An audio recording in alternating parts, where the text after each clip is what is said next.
Bismillahirrahmanirrahim. Assalamualaikum warahmatullahi wabarakatuh.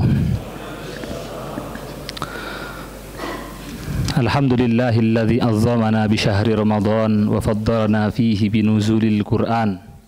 Ahmadu rabbi wa astaghfiruhu wa atubu ilaih. Asyhadu an la ilaha illallah wahdahu la syarika lah wa asyhadu anna sayyidana Muhammadan abduhu wa rasuluh la nabiyya ba'dah.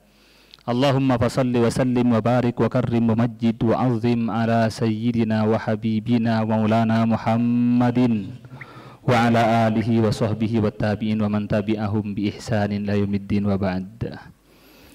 Hadirin jamaah salat isya dan tarawih yang dimuliakan Allah, alhamdulillah, pertama marilah kita panjatkan syukur kita kepada Allah, syukur atas nikmatnya dan maunahnya sehingga kita diberi kesempatan untuk masuk di bulan Ramadan, sehingga di bulan ini kita bisa menikmati Ramadan, berpuasa di siang harinya dan qiyamul lail di malam harinya. Salam salam kita aturkan kepada Rasulullah sallallahu alaihi wasallam, yang mana beliau adalah penuntun kita untuk bisa beribadah kepada Allah. Beliaulah yang mengajarkan kita cara bertakarrub kepada Allah. Melalui beliaulah kita tahu apa yang diperintahkan dan apa yang diwajibkan. Juga kita aturkan salawat dan salam kepada sahabatnya, keluarganya, dan kita sebagai umatnya, yang mudah-mudahan kita bisa melalui Ramadan dengan sebaik-baiknya. Jamaah yang dimuliakan Allah, Rasulullah sallallahu alaihi wasallam diutus oleh Allah Subhanahu wa taala membawa satu misi yang besar, di mana misi ini dibawa oleh semua nabi dan rasul yang diutus oleh Allah di dunia ini. Maka semua nabi yang jumlahnya dalam banyak riwayat disebutkan 124.000 dan juga rasul sebanyak 313 rasul, yang mana kita tahu 25-nya disebutkan di Quran dan hadis yang wajib kita ketahui nama-namanya. Semua nabi dan rasul ini membawa satu misi yang sama, yaitu apa? Yaitu mengesahkan Allah, bertauhid, mengesahkan, hanya menyembah Allah Subhanahu wa taala. Dan juga misi kedua yang sama dengan tadi adalah tanzih. Tanzih itu menyucikan Allah dari sifat-sifat yang tidak layak kepada Allah, dari sifat-sifat yang tidak sempurna bagi Allah, dari hal-hal yang kurang untuk Allah Subhanahu wa taala. Kemudian mengajak kita untuk iman kepada hari akhir, dari pembangkitan di alam mahsyar sampai dihisab, sampai menuju sirat, kemudian menuju surga atau neraka. Maka semua nabi, semua rasul mengajak kepada tauhid kepada Allah Subhanahu wa taala.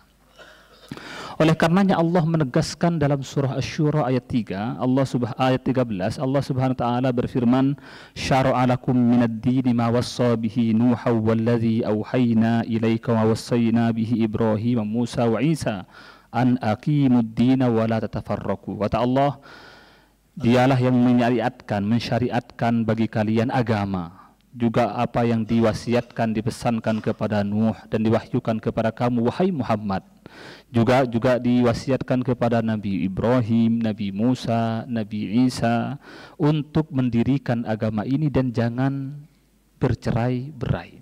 Maka dari sini kita paham bahwa sungguhnya apa yang diwahyukan Allah kepada Nabi Muhammad itu sama sebenarnya dengan apa yang diwahyukan kepada Ibrahim, Musa, Isa, Nuh, dan juga Nabi yang lain, yaitu untuk bertauhid kepada Allah Subhanahu wa taala.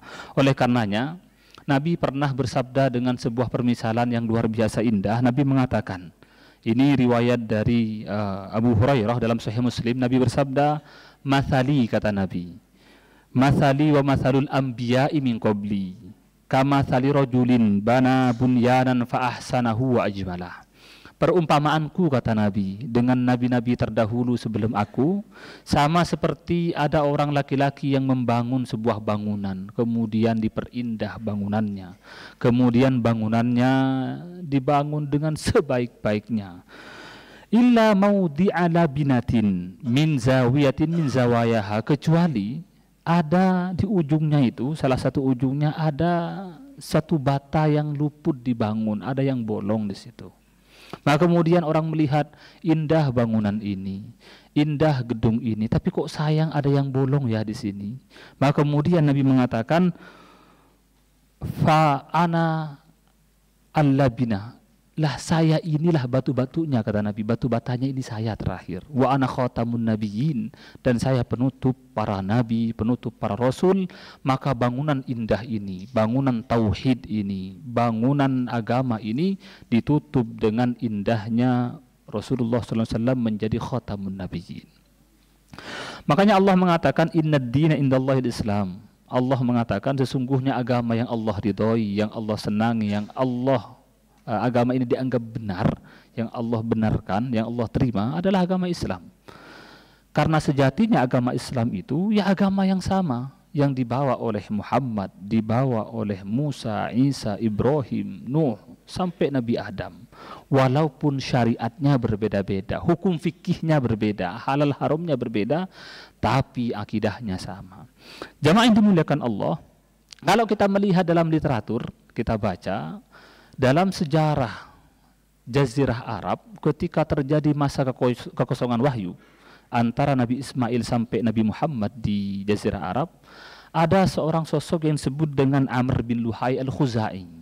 Orang ini, Amr bin Luhai al-Khuzai, dia bahkan kunyahnya itu aneh. Kunyahnya itu biasanya kan kalau kita kenal ada Abu dan Ummu ya, Abu Salim, Ummu Syaimah, apa gitu ya.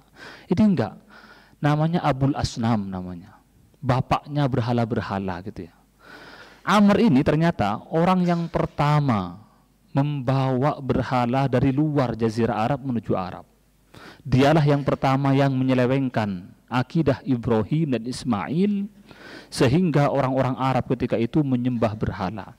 Satu ketika Amr ini pergi ke Syam, yang mana dia di Syam melihat ada orang yang menyembah berhala patung begitu ya.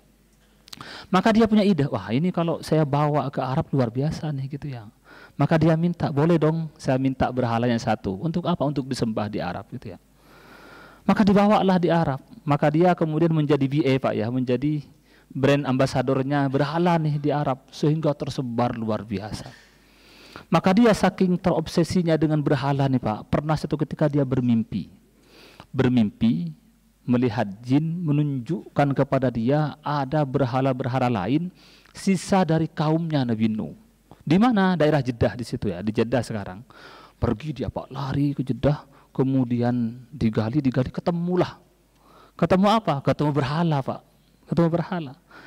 Ini kalau orang sudah Allah sesatkan Pak ya, banyak jalan menuju sesat, sampai untuk menemukan berhala ada cara mimpinya. Ketemu dia. Maka kemudian ketemulah berhala-berhalanya kaum Nabi Nuh yang disebut dengan Al-Wad, Wadan wala Suwa'an gitu ya. Wad, kemudian Suwa', kemudian Yagus, Ya'uq, Nasra, ada di surah Nuh.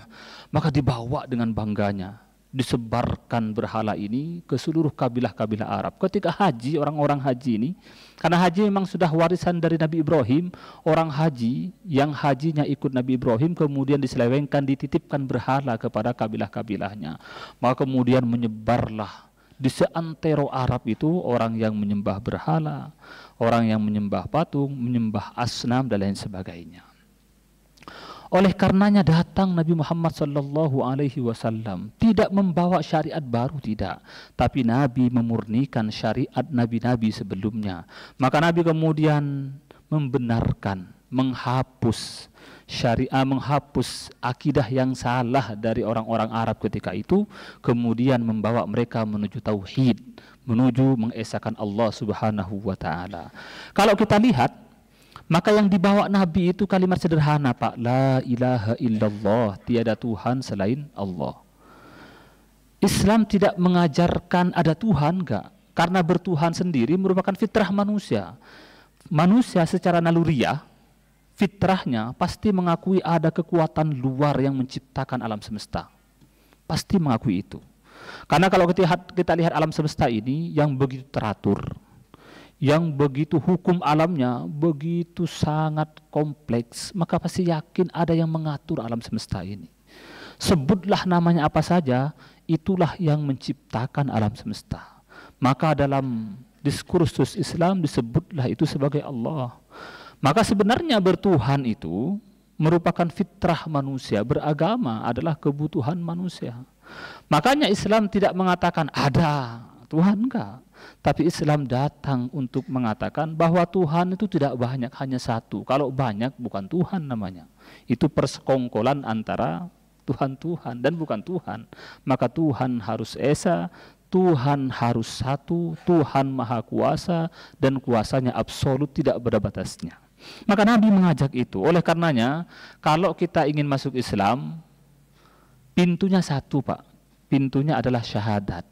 Yang kita bersaksi, la ilaha illallah, tiada Tuhan selain Allah. Tuhan-Tuhan yang lain itu semuanya bukan Tuhan. Tuhan yang asli, Tuhan yang patut disembah, Tuhan yang harus kita agungkan hanyalah Allah subhanahu wa ta'ala. Inilah hakikat tauhid. Nah kemudian alhamdulillah kita ini sudah masuk dalam trek yang lurus, Pak. Treknya Nabi Muhammad, treknya Nabi Ibrahim, kemudian putranya Ishak, Ismail, Nabi Isa, Nabi Musa, kemudian pada sebelumnya kita pada jalan yang benar. Tapi kemudian setelah kita meyakini Allah Maha Esa, tidak cukup dari situ, enggak. Maka kemudian setelah kita masuk dalam agama ini, kita harus tahu apa sih yang diperintahkan oleh Tuhan ini. Maka kemudian ternyata kok Allah memerintahkan banyak perintah, ada perintah-perintahnya, ada aturannya, ada larangannya dan lain sebagainya. Maka kita hidup dalam aturan itu, yang mana orang yang melakukan patuh dengan aturan Allah, maka insya Allah dia akan mendapatkan pahala. Tapi kalau dia melanggar, maka Allah subhanahu wa ta'ala mengancam dengan azabnya. Maka pada Ramadan kali ini, kita ini juga dalam rangka patuh kepada Tuhan tadi, kepada Allah itu. Makanya kita sekarang ini di dalam rangka beribadah kepada Allah. Salat kita patuh kepada Rabbul Alamin. Puasa pun juga sama, khususnya puasa. Maka hati-hati bapak-bapak, ibu-ibu, mungkin kita sudah selamat dari syirik yang asli, yang benar, yang akbar. Tapi kadang-kadang kok kita masuk kepada syirik yang lain yang disebut dengan al-syirkul asghar. Di mana ada hadis riwayat Imam Ahmad dan juga Al-Baihaqi dalam Syi'bul Iman, dan juga Imam At-Tabrani, Al-Baghawi dan lain sebagainya. Di mana hadis ini dikatakan hasan li ghairihi. Rasulullah bersabda, riwayat Mahmud bin Labid, "Inna akhwafa ma akhafu alaikum asyirkul asghar." Kata Nabi, yang paling saya takutkan kepada kalian wahai umatku adalah syirik yang kecil. Apa itu? Bukan syirik yang besar, sudah selamat, alhamdulillah kita sudah selamat dari syirik yang besar. Tapi hati-hati dengan syirik yang kecil. Apa syirik yang kecil? Riya, kata Nabi. Apa riya itu? Kita beramal bukan karena Allah. Maka hati-hati Pak ya, kita di bulan Ramadan, puasa ini sebenarnya ibadah yang paling jauh dari riya. Maka Rasulullah mengatakan dalam sebuah hadis, kullu amal ibni adama lahu illa shaum. Semua amal ibnu Adam itu bagi dia, punya dia. Semua balasannya sesuai dengan amalnya. Kalau dia sholat, maka balasannya sekian. Kalau dia zakat, balasannya sekian, dilipat gandakan sekian. Illa shaum, kecuali berpuasa, kata Nabi. Kenapa Nabi mengatakan fa innahu? Ini dalam hadis qudsi. Fa innahu li wa ana ajzi bih. Kata Allah, puasa itu punya saya, kata Allah. Maka anak ajzibi, saya yang akan memberikan balasan. Maksudnya gimana? Kalau yang lain dibalas sesuai dengan amalnya, sesuai dengan hitung-hitungannya, tapi puasa Allah yang membalas yang kita tidak tahu berapa banyaknya. Kemudian dikatakan dalam syarahnya, misalnya dalam syarah As-Qastalani, beliau mengatakan, kenapa kok puasa begitu istimewa? Karena dikatakan puasa itu laisa fihi riya.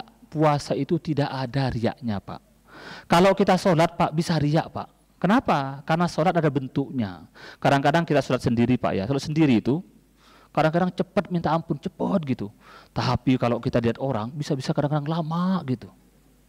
Kadang-kadang pernah kejadian kita kalau sholat sendiri itu bacaannya nggak bener kadang-kadang. Tapi kalau jadi imam Pak pura-pura nikmat suara kita.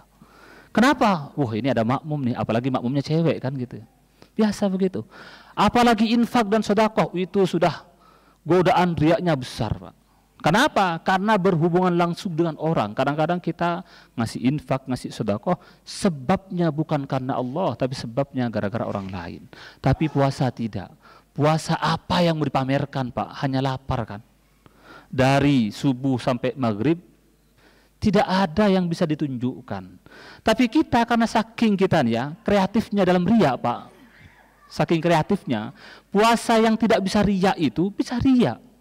Sudah tahu-tahu kita puasa capek dari subuh sampai sore, giliran mau buka puasa di foto dulu nih, cekrek gitu ya. Ini buka ini menu saya gitu kan. Dipostinglah ke Instagram, status gitu ya. Mungkin niatnya bener syiar, tapi takut ya takut. Malah puasanya tidak karena Allah, takutnya gara-gara ingin pamer dia dilihat puasa.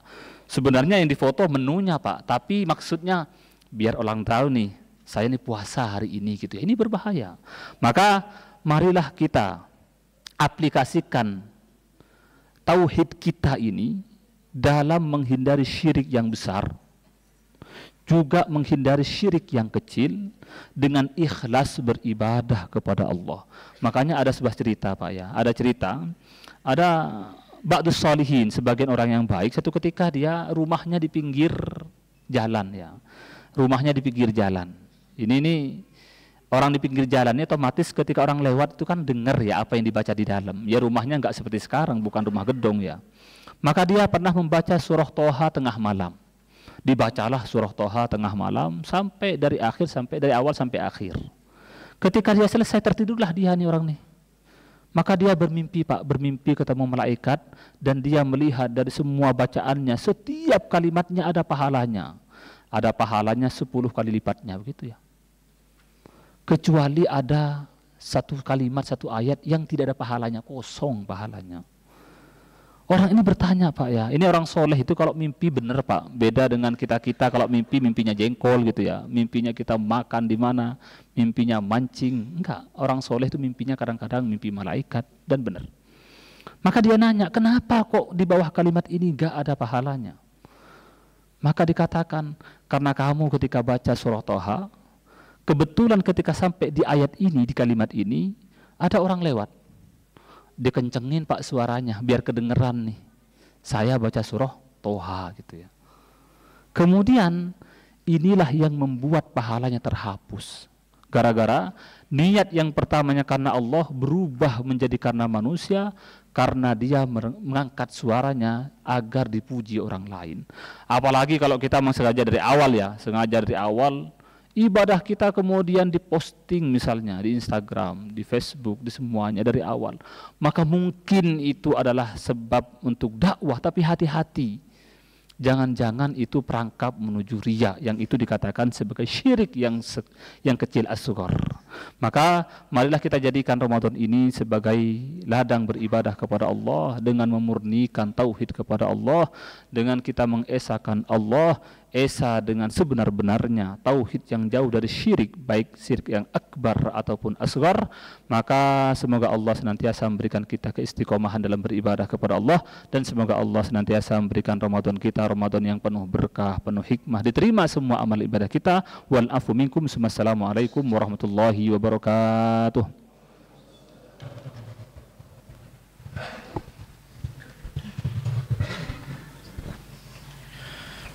صلوا سنة التراويح ركعتين جامعة رحمكم الله. الصلاة لا